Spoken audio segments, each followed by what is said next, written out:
Thank you very much, Mr. Speaker. Ladies and gentlemen, this bill is about two things. It's about jobs and it's about national security.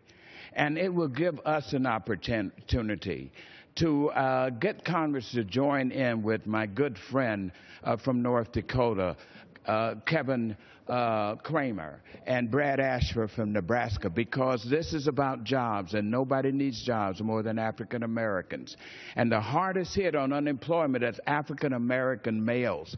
This allows us to be a part of being able to get language in that will help African American males get the kind of apprenticeship training with the Teamsters, with the AFL-CIO, with the operating engineers, all of those unions and contractors who are rebuilding this infrastructure for this oil. Now on national security. Make no mistake about it, ladies and gentlemen. What do you think Russia's doing over in the Middle East?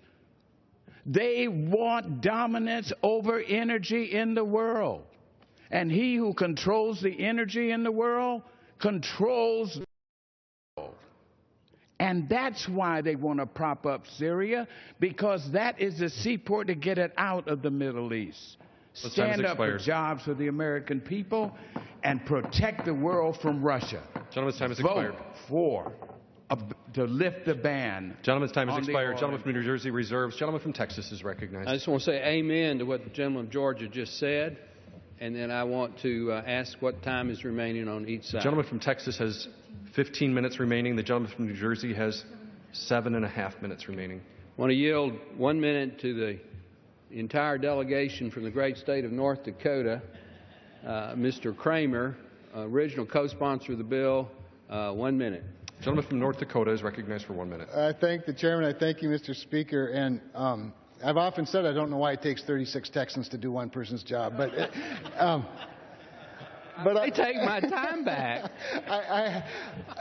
But I have to tell you, I was prepared to give a great speech, and then I listened to my friend from Georgia, and quite honestly, I feel inadequate to the task because you stated it so eloquently and so beautifully, and I'm committed to exactly what you've talked about. And so maybe what I'll try to do instead, with my remaining seconds, is remind us of the context. That it was 72 years ago this week that the Yom Kippur War broke out, that led to U.S. aid to Israel, which led to a 5% reduction out of OPEC of oil, which led to the very issue we're talking about today, that this historical context in a national security context is not irrelevant.